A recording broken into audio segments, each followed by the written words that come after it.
who ultimately keeps getting given the access? It's the same people. The more you spit on the government, the more access you get given by the government. Who did Modi, when Modi went to America, who did he choose to give the interview to? Not to Fox News, which was the natural ally, but to Fareed Zakaria GPS, plagiarist Fareed Zakaria, his favorite guest on his program is Rana Ayub. But this is what keeps happening. This is who you keep giving access to. You deny access to to the press that supports you. If that is going to be your attitude, then you deserve it. My issue is that you may deserve it as a prime minister, but why does the country have to pick up the tab for it?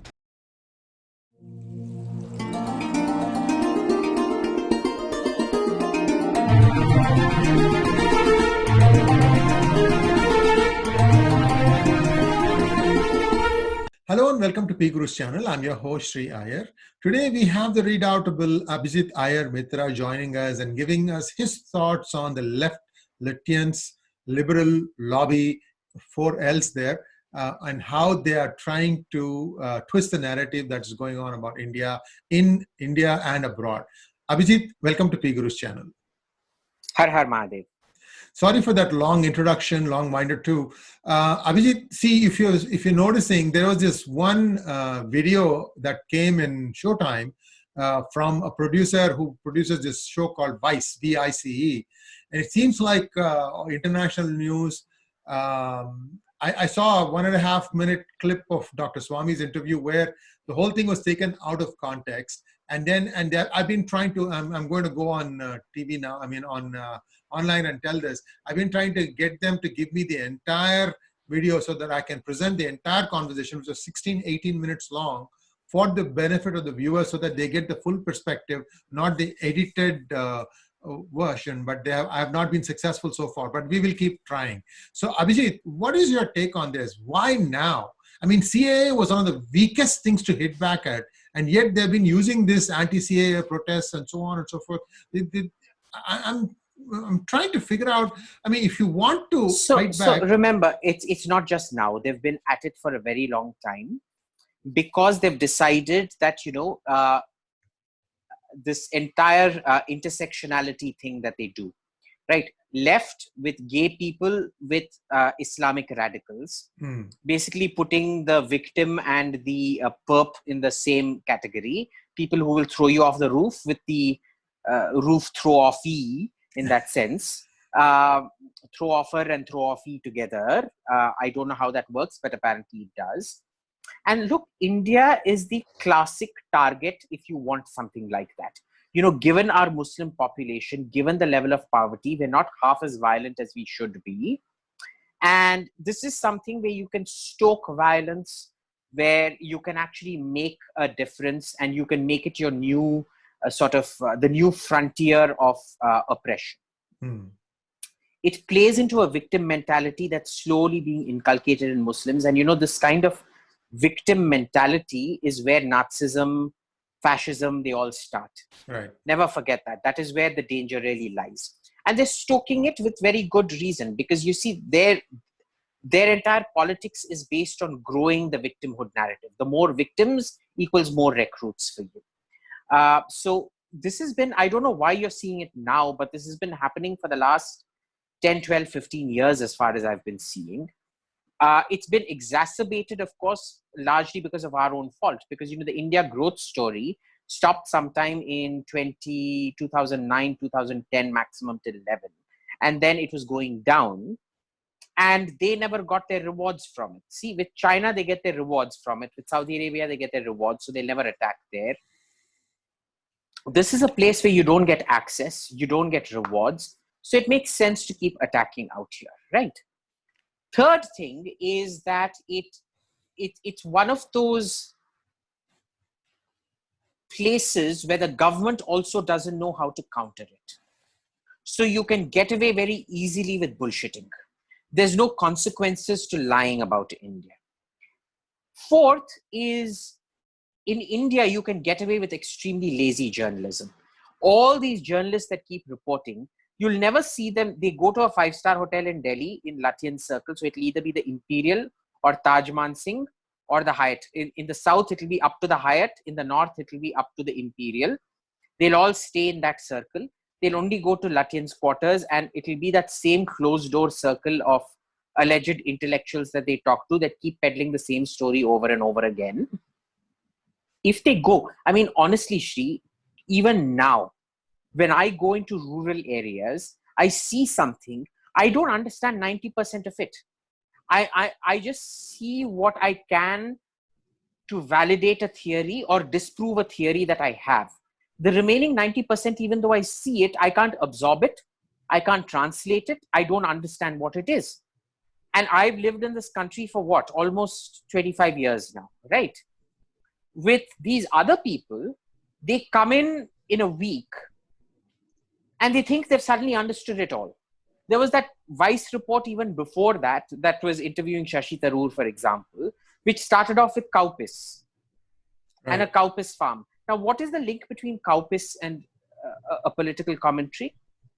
Nothing. It's just, if you have a fashionable thing to do, then this is the virtue signaling bit of it. And if you actually look at that report, it was the most dumbass, shallow report you'll ever come across. But see, it'll get a lot of virtue signaling brownies because they brought in cowpiss. Cowpiss, bhakt, these are all, the buzzwords that you use. And look, I mean, they've lost their own credibility in America. Who takes them seriously? It's more for virtue signaling purposes to keep the troops in line. True. So they are getting ignored quite a bit. Unfortunately, they're also stationed in all the social studies, sociology departments across the United States. So what happens is, while they may not themselves come up with any new incentives, if somebody else does, they can always put a spanner in the works and try to stop it. Like, for example, what happened in University of California. Sure, but listen, remember, all these people are in the sociology departments because of the Congress party. These people were actively promoted by the Congress and put in there to forward a Nehruvian sort of agenda. Now, Modi doesn't even want to combat the narrative. For example, in the Delhi riots, did you ever see a formal press briefing ever? Yeah, I wondered about that. Yeah, so there was never one. I mean, your country is being defamed internationally, and the so-called defender of India can't even come up with a proper press conference to myth bust. This is the caliber of your foreign policy. This is the caliber of your messaging. Master communicator, my ass. So, number one. Number two, what has he done to set up a counter posse of intellectuals who will? Does he give academic protection to those who myth bust? No. Does he provide the same kind of ecosystem that the Congress used to provide? No. Right. And I think he does it very deliberately. On one hand, genuine scholarship intimidates him. He'd much rather have crowds that say Modi, Modi, Modi, rather than somebody that comes up to him and says, your fiscal policies are wrong, number one. And number two, I've noticed that the main effect of this isn't that India's image gets spoiled, which is he accepts that India's image will get spoiled. But the main benefit to him is it makes Hindus very, very, very angry. And so they'll end up voting for him no matter what he does. Right? True. And this is what I keep saying. He doesn't care about the damage to India as long as he gets votes. Yeah, winning the elections is only one part of it. There's 4 years and 11 months that need to be also... Nehru won elections. Indira Gandhi won elections. Rajiv Gandhi won elections. Does that mean the policies were right? True. Winning elections doesn't mean your policies are right. Hugo Chavez went on winning elections. Maduro won the last election. Is anybody going to tell me that Hugo Chavez and Maduro were right? Absolutely not. I mean, if that is your calculus of correct policy, I'm sorry, but that doesn't work for me. Well, see, what it has boiled down to now is a few middle-of-the-road sites and a few right-wing sites who are trying to wage this battle to try and unmask a lot of these fake narratives. Unfortunately, the same fake narrative supporting gang also finds place in many of the social media sites themselves, who are basically looking at the content, and they are weighing in on what is appropriate and what is not appropriate. So whatever little green shoots you see from right wing, that gets struck down. And look, who ultimately keeps getting given the access? It's the same people. The more you spit on the government, the more access you get given by the government. Who did Modi, when Modi went to America, who did he choose to give the interview to? Not to Fox News, which was the natural ally, but to Fareed Zakaria GPS, plagiarist Fareed Zakaria, whose favorite guest on his program is Rana Ayub. Okay. Yes. Now, and they alternate sometimes with Barkhadat. Yes, go ahead. I don't think Barkha gets access anymore. It's been cut off for a long 2 time. weeks ago, Fareed, yes, in Fareed Zakaria, yeah. But this is what keeps happening. This is who you keep giving access to. You deny access to to the press that supports you. If that is going to be your attitude, then you deserve it. My issue is that you may deserve it as a prime minister, but why does the country have to pick up the tab for it? Yes, and why do the poor Hindus have to take the brunt of the attack? Why does the religion have to pick up the tab for it? Right. See, in that way, Modi is no different from Hezbollah. If you look at the 2006 Israeli invasion of Lebanon, it was sparked off by Hezbollah killing 5 soldiers at the border and abducting. We know they were dead, so they just removed their bodies, 2 soldiers, off to Lebanon. And the thing was, they managed to stop the Israeli army, which was a big thing. It hadn't been done for a very long time. But Hezbollah won a lot of credit for managing to stop the Israeli army. The tab wasn't picked up by Hezbollah. The tab was picked up by the people of Lebanon. They're the ones who suffered for Hezbollah's actions, right? That is unfortunately what is happening under this government. Okay, Modi doesn't pick up the tab. Nobody can actually touch him. No prime minister can say, I'm not going to meet him. No president can say, I'm not going to shake his hand. It's the religion that gets defamed. It's the country that gets defamed. And he doesn't give a damn. Because it makes Hindus angrier, and angry Hindus will only vote for him.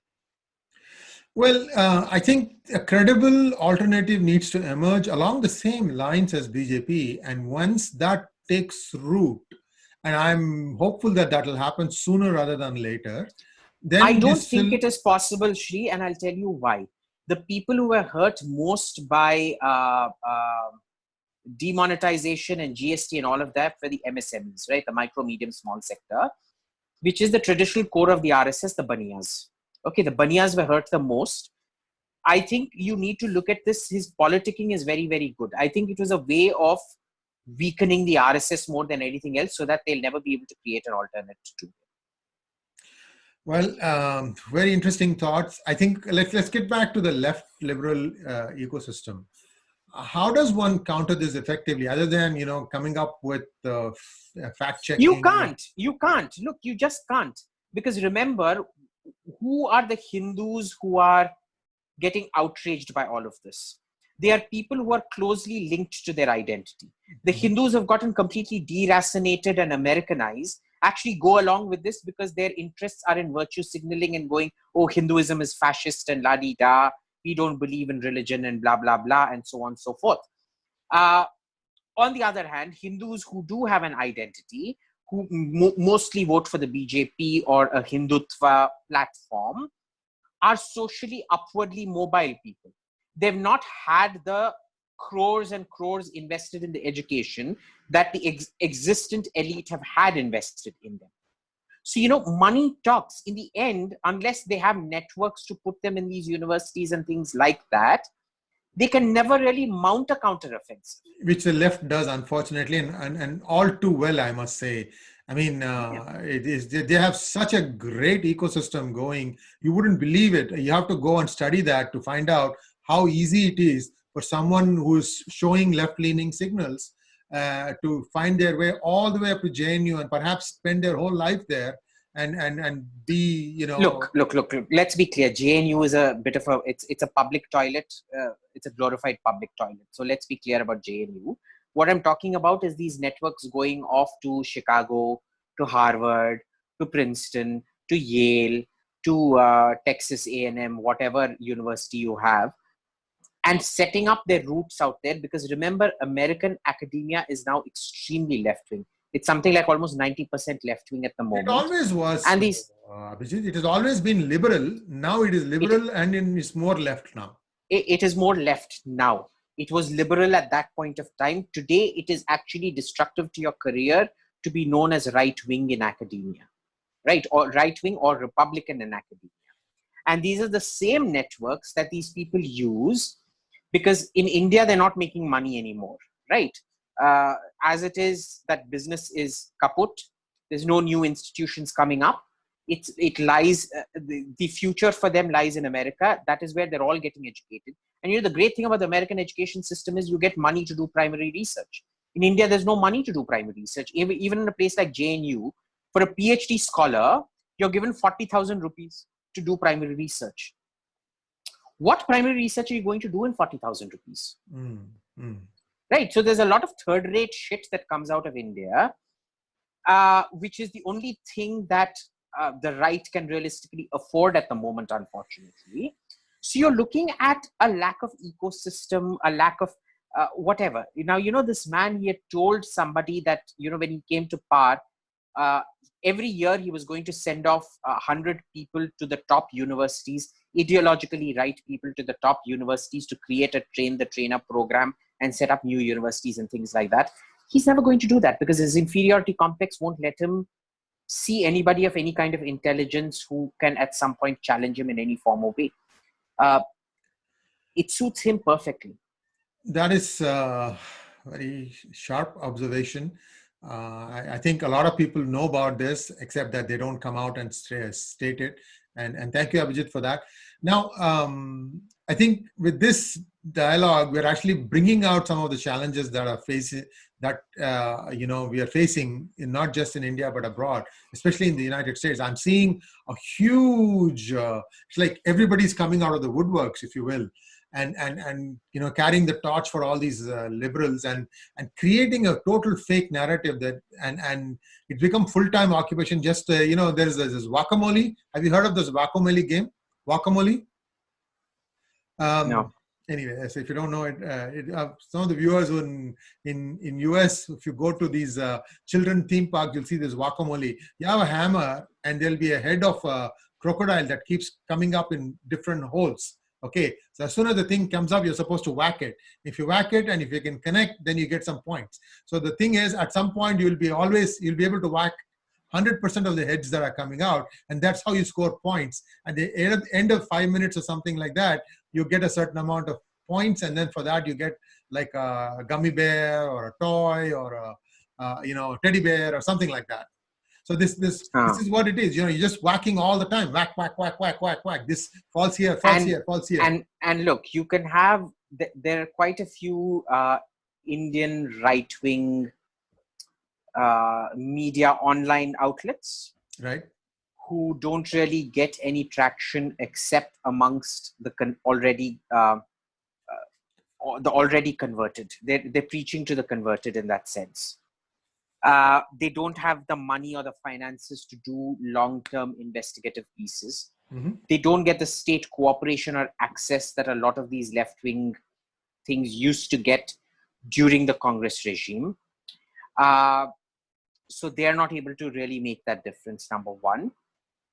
Number two, if you look at the so-called mainstream media, we've only got two, Times Now and Republic, where it's all about individuals and personalities. It's not about a narrative busting. It's again about, the vicarious pleasure of seeing powerful people brought down to an already converted audience. Right. Right. So, and this is the problem. He gets elections. He doesn't get grand narratives. He doesn't get government in the macro sense of that term. He knows how to do narratives for winning elections. He doesn't get policy narratives. And now by he, you mean? Modi. Who else? There's no BJP left. It's all centralized around Modi. It's just that, I'm sorry, the reason I brought it up was because we were talking about Times Now and Republic, and I wanted to make sure that you meant Modi and not Arnab Yeah. Goswami. Not Arnab. I'm taking this view from a little bit further distance, and I can tell you that Modi means well. Whether he's able to get to where he's able to get to, whether he's able to get the country to where it needs to be, that's a different question. But if you think about it, no, sorry, I don't accept that. Intentions, the path to hell is paved with good intentions. I don't care about intentions. I care about actions. I don't give a damn how good your intentions are. If your actions aren't right, go to hell. Okay, go to hell. I don't give a damn about your intentions. Prithviraj Chauhan had the best of intentions. That doesn't make his stupidity any less excusable. Well, you have a point there. I don't want to take you head on today because I don't have that much armory in my on my end, so I'll have to kind of let it go at that, because what I found is that we were having a really spirited discussion about this.